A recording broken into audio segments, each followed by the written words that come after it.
We are each born with an identity, one that is often given to us without debate. It follows us throughout our lives and can be the determining factor of how we are treated in this world. This is the story of my identity. Growing up in a family of hardworking Jamaican immigrants, I knew that I stood out in my community. I had many privileges and setbacks that were out of my control. To name a few, I am Black, a woman, Christian, educated, able-bodied, musical and creative, the youngest child, unemployed, a young adult, and a confident speaker. The check marks represent what gives me privilege. The X's represent what gives me a disadvantage. Due to the fact that I am a Black Jamaican Canadian, I am a visible minority. This means that I cannot turn on the television and see a wide, accurate representation of my race, free of stereotypes and prejudice. I cannot go to the hair care section of my local drugstore and find products suitable for my thick, coarse curls. I must always be aware of my exterior demeanor, knowing that for some, my appearance is seen as a reflection of my entire race. Secondly, I am a female. This means that I have to work twice as hard to gain the position of a man, only to be paid 79 cents for every dollar he makes. I cannot walk alone at night for fear of being sexually assaulted or harassed. Lastly, the media teaches men to see my body as an object and holds me to unrealistic expectations of what I should look like and what is considered beautiful. I am also a young adult. This means that in society, people underestimate my abilities and often see me as naive, juvenile, and inexperienced. When sharing deep personal issues with people older than me, my problems are often belittled and I am told that my life is easy and that I'm just a kid. Because I am young, I cannot go into the convenience store with my group of friends while having on a backpack due to the suspicion that we might shoplift. Being unemployed is another one of my disadvantages. For many that are employed, I'm seen as a freeloader, without them understanding that job opportunities are scarce, making Ontario's youth unemployment rate 18.1%. Being unemployed also means that I have to rely on my parents for any expense I may come across. And I lack the freedom to go wherever I want with my friends, without the stress of how I'm going to pay for certain things. More positive aspects of my identity is that I am musical and creative. As a child, I was greatly influenced by music due to my dad being a musician. I developed a knack for singing, songwriting, and playing instruments such as the guitar, piano, and the violin.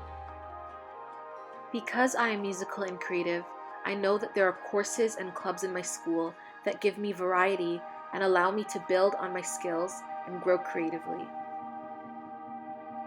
I also have the option of applying to universities within Ontario that are specific to my interests and can help me find a job in a creative field. However, because I have a knack for creativity and music, people often see these abilities as just hobbies and see numerical intelligence and literary intelligence as more valuable. I also get privilege from being a Christian. My faith in Jesus is a huge part of my life and gives me a sense of community, comfort, and hope.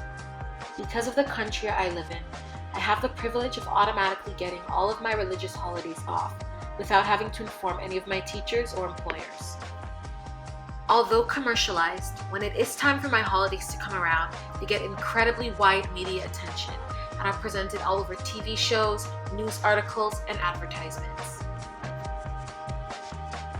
Another thing I've noticed is that in card shops across Canada, the religious card section almost always only represents Christianity in their greeting cards. Being able-bodied gives me immense privilege in my society as well. Because I am able-bodied, I never have to think twice about transportation accommodations, knowing that all forms of transportation are always accessible to me. I can also apply to any job knowing that I will be able to physically carry out any task given to me. Therefore, I do not need to consult with my employers about special arrangements. There is also a wide representation of able-bodied people in television and movies, and I don't have to experience a lack of representation in the media I watch regarding ableism. Another privilege of mine is education. Since I'm educated, I have basic knowledge skills such as reading and writing, which help me get through everyday life. I also have a better chance of finding a job, especially after completing post-secondary education. I have also been taught about various world issues, and I've learned how to develop my own thoughts and form an opinion on what's going on in my world. In my family, I also gain privilege from being the youngest child. Being the youngest means that luckily I am the most spoiled, since my whole life I was seen as the baby. I am also given more freedom than my siblings had at my age, because my parents had gone through this so many times before. I can also take away from the experiences of my sisters and avoid making the same mistakes that they've made. Lastly, I gain privilege from being a confident speaker. This means that I'm good at interviews and rarely let my nerves get the best of me. I also have strong presentation skills, which is necessary in a classroom and work environment. Finally, I have no fear of acting or performing for a large group of people and do not suffer from stage fright. All of these privileges and disadvantages that I experience play an important role in who I am and how I experience life. I hope that by watching this, you have gained a better understanding of the things that make me, me.